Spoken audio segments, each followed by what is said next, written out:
Hello बच्चों, तो this is the solution video of chapter 1 of sets of class 11th।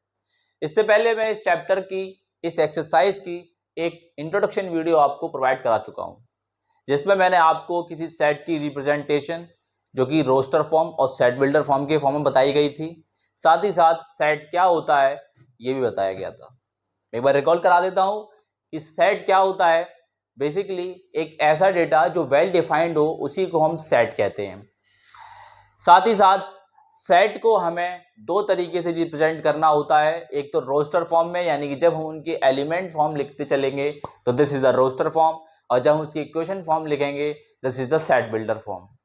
हमारी ये exercise में बेसिकली पूरी एक्सरसाइज में हमें क्या करने को दिया गया है कि अलग अलग टाइप के क्वेश्चंस जो कि हमें सेट बिल्डर फॉर्म और रोस्टर फॉर्म में कन्वर्ट करने हैं। हमारा जो क्वेश्चन नंबर 1 है वो हमसे ये पूछ रहा है कि इनमें से जो दिए गए केसेस हैं, इनमें कौन सेट है और कौन सेट नहीं है, इन्हें जस्टिफाई भी करना है। तो सबसे पहले हमें ये क्लियर होना चाहिए कि सेट आखिर कौन को हो, किस तरह के डेटा को सेट बोला जाता है और किस तरह के डेटा को सेट नहीं बोला जाता है। तो जैसे कि हम प्रीवियस वीडियो में ये समझ चुके हैं कि वेल डिफाइंड डेटा ही सेट में रिप्रेजेंट हो सकता है। अब वेल डिफाइंड ऐसा डेटा जिसके पैरामीटर सेट हो, जो एग्जिस्ट भी करता हो। जैसे कि पहले क्वेश्चन में एक आ गया कि the collection of all months of a year beginning with J, यानी कि जे लेटर के साथ स्टार्ट होने वाले वे सभी मंथ जो एक साल में आते हैं। तो हमारे पास शायद आंसर्स आ चुके होंगे, जैसे कि जनवरी हो गया, जून हो गया, जुलाई हो गया। इस तरह से ये 3 मंथ हमारे पास आए, जनवरी, जून और जुलाई। तो ये एक तरीके से सेट में आसानी से रिप्रेजेंट हो सकता है, जैन, जून एंड जुलाई। तो हमने ये जस्टिफाई भी कर दिया अपने सेट में लिख करके। अगर हमें किसी भी सेट के एलिमेंट को लिखना होता है तो हम इन ब्रेसेस का यूज करते हैं, करली ब्रेसेस का। अब जब सेकंड क्वेश्चन पर आए तो सेकंड क्वेश्चन में ये कह रहा है कि the collection of 10 most talented writers of India. हम इस पर ध्यान देंगे, मोस्ट टैलेंटेड। क्या हम किसी के टैलेंट को जस्टिफाई कर सकते हैं? क्या किसी का टैलेंट को मापने का कोई पैरामीटर होता है? 10 मोस्ट टैलेंटेड राइटर्स, शायद मेरे लिए कुछ और है लेकिन किसी के लिए कुछ और है। हर साल ये बदलते रहेंगे, फिक्स तो कभी नहीं रहेंगे। जैसे ये डेटा तो फिक्स है कि जे से स्टार्ट होने वाले 3 मंथ यही हैं, ये तो कभी बदलेंगे नहीं, कभी जनवरी फरवरी तो बन नहीं सकता। उसी तरह से मोस्ट टैलेंटेड ये एक एडजेक्टिव है, यानी किसी की क्वालिटी है, यानी किसी की क्वालिटी को हम डिफाइन नहीं कर सकते हैं। यानी कि बेसिकली एक ऐसा डेटा जो वेल डिफाइंड हो सके, तो किसी की क्वालिटी को वेल डिफाइंड नहीं कर सकते ना हम, तो बेसिकली इसे हम सेट के फॉर्म में रिप्रेजेंट नहीं कर सकते। इसमें और भी जो क्वेश्चन दिए हुए हैं हमें सब में यही चेक करना है कि किसी में क्या किसी की क्वालिटी पूछी जा रही है। अगर ऐसा है तो वो सेट में रिप्रेजेंट नहीं हो सकता है। अगर ऐसा नहीं है तो हम उसके एलिमेंट को इस तरह से ब्रैकेट्स में लिख करके आंसर अपना जस्टिफाई कर देंगे। तो बढ़ते हैं अब नेक्स्ट क्वेश्चन की तरफ। तो अब आते हैं हम अपने नेक्स्ट क्वेश्चन के पास। नेक्स्ट क्वेश्चन में ये है कि let A is equals to 1 2 3 4 5। Set A में कुछ एलिमेंट्स दिए हुए हैं 1 से लेकर 5 तक। हमें क्या करना है, इंसर्ट द एप्रोप्रिएट सिंबल। ये जो सिंबल है शायद पहली बार आपने देखा होगा। बेसिकली इस सिंबल का मतलब होता है belongs to. What is the mean of belongs to? और इसका मतलब होता है not belongs to, not belongs to. इसका अर्थ हो गया कि यानी कि जब कोई एलिमेंट इस सेट के बाहर आएगा तो वो नॉट बिलोंग हो जाएगा, और कोई एलिमेंट इस सेट के अंदर आएगा तो वो उसके बिलोंग हो जाएगा। जैसे कि 5 है, क्या 5 इस सेट के एलिमेंट में एक एलिमेंट है? बिल्कुल है, देख सकते हैं। जैसे ये 5 जो है वो ये रहा, तो इसके लिए हम यहां पर बिलोंग का साइन लगाएंगे। Okay, now 8। हम देखेंगे क्या 8 जो है वो इस सेट में कोई एलिमेंट है? नहीं है, क्योंकि यहां पर एलिमेंट सिर्फ 6 तक ही दिए थे, तो यहां हो जाएगा ये नॉट बिलोंग्स टू।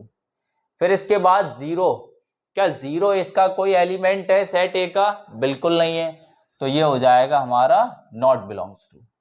तो इस तरीके से, और इसके जो 3 पार्ट्स हैं इसमें भी हमको यही देखना है कि भाई ये सेट में एलिमेंट है भी कि नहीं है। अगर नहीं है तो नॉट बिलोंग्स टू, और है तो बिलोंग्स टू। नेक्स्ट क्वेश्चन में कह रहा है, क्वेश्चन नंबर 3 कि write the following in the roster form. तो हमने याद कीजिए इंट्रोडक्शन में रोस्टर फॉर्म अच्छे से पढ़ी है। अगर आपको ये बात याद नहीं आ रही है कि रोस्टर फॉर्म क्या होती है, तो हमारी इसकी प्रीवियस वीडियो को देखें जिसमें मैंने अच्छे से एक्सप्लेन किया है। तो हम बात करते हैं जैसे कि इस सेट की, ये सेट बिल्डर फॉर्म में दिया गया है। क्या दिया है, अब हमको इसे रीड कैसे करना है, कैसे समझना है इसे, हमें देखिए। एक्स कोई वेरिएबल है such that x belongs to Z. यहां जेड का मतलब हो गया इंटीजर्स। बुक में इंटीजर्स ही लिखा है, पर मैंने फिर भी जेड लिखा है समझाने के लिए, क्योंकि बार बार हम इंटीजर्स नहीं लिखेंगे। हम जेड या फिर Z positive Z negative, positive को दिखाने के लिए जेड पॉजिटिव और नेगेटिव को दिखाने के लिए जेड नेगेटिव, ऐसे सिंबल्स का यूज करेंगे।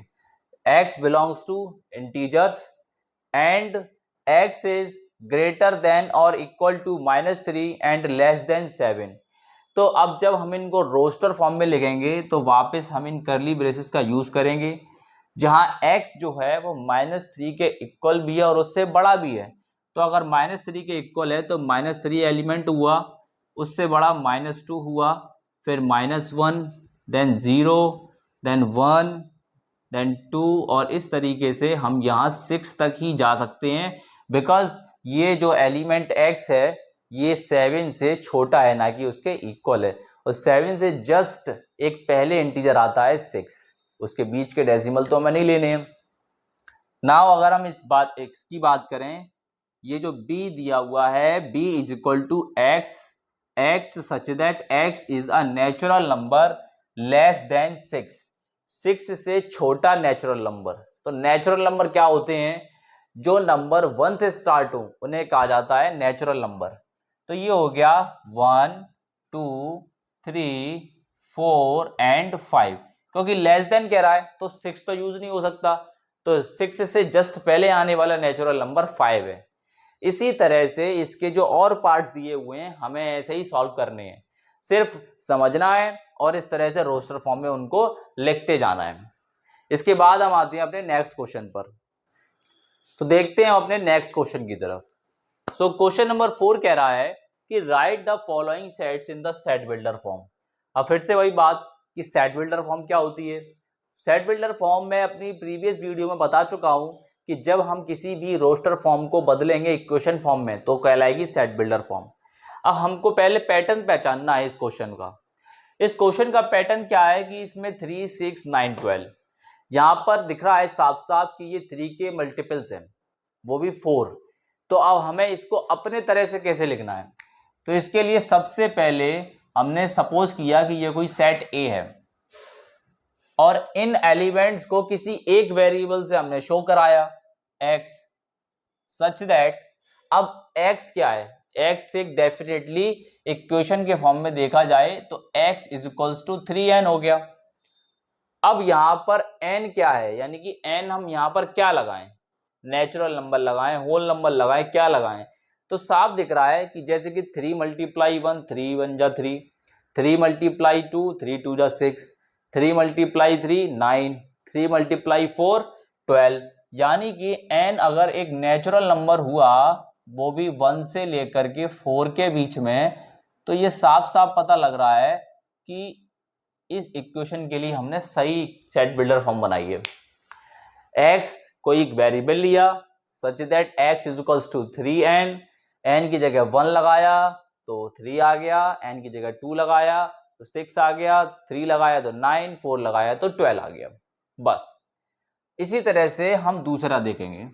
हमने मान लिया कि ये कोई सेट B है, यहां पर हम देखते हैं ये सभी क्या है, 2 1 जा 2, 2 2 जा 4 और ये इसका पावर 3, ये पावर 4, ये पावर 5। इसका मतलब ये है कि हमने पहले कोई वेरिएबल लिया x such that x is equals to ये सब 2 की मल्टीपल्स है, यानी कि सब 2 के पावर्स हैं ये सब। सो 2 की पावर n, जहां n हमारा कहां तक जाएगा, 1 से लेकर के 5 तक। इस तरह से हम कर देंगे, n जो है वो 1 से लेकर 5 के बीच में आएगा। इस तरह से यहां पर हम ये भी बता देते हैं कि x जो n जो है वो एक नेचुरल नंबर है, वरना यहाँ पर n की जगह पर हम बीच में और भी कई सारे नंबर धोखे में ले भी सकते हैं। ओके, ठीक है। इसके बाद हम आते हैं list all the, question number 5, list all the elements of the following sets. हमने जब रोस्टर फॉर्म पढ़ी थी तो ये भी समझा था कि रोस्टर फॉर्म को ही लिस्टिंग फॉर्म भी बोला जाता है, यानी कि जब आप अपनी सेट के एलिमेंट को लिस्ट कर देंगे, ऐसे ही इसमें करना है, यानी कि वही रोस्टर फॉर्म में ही कन्वर्ट करना है बस। तो जैसे कि कह रहा है कि x जो है वो एक ऑड नंबर है। अब x अगर ऑड नंबर है तो अगर हम 1 से स्टार्ट करें तो 1 3 4 5 7 डॉट डॉट डॉट, ये तो अनगिनत सारे, बहुत सारे आ जाएंगे। इसी तरह से b, x एक इंटीजर है जहां x जो है वो -1/2 और 9/2 के बीच में आ रहा है। -1/2 का मतलब हो गया माइनस का 0.5 और 9/2 का मतलब हो गया 4.5। अब इन दोनों के बीच में आने वाले जो इंटीजर्स हैं वो क्या हुए, -0.5 से बड़ा इंटीजर क्या आएगा, 0, उसके बाद 1, उसके बाद 2 3 देन 4। तो ये हो गए हमारे इन दोनों रेशनल नंबर के बीच के इंटीजर्स। सो आई होप अब हम ये वाली एक्सरसाइज कर चुके हैं। मैंने जो क्वेश्चन आपके लिए बीच में छोड़े हैं, आपको वो क्वेश्चन खुद अपनी नोटबुक में करने हैं। आपको कोई भी डाउट आने पर कमेंट सेक्शन में आप अपने डाउट को पूछ सकते हैं। तो बच्चों, इसी तरह हमारे चैनल के साथ जुड़े रहें। Thank you.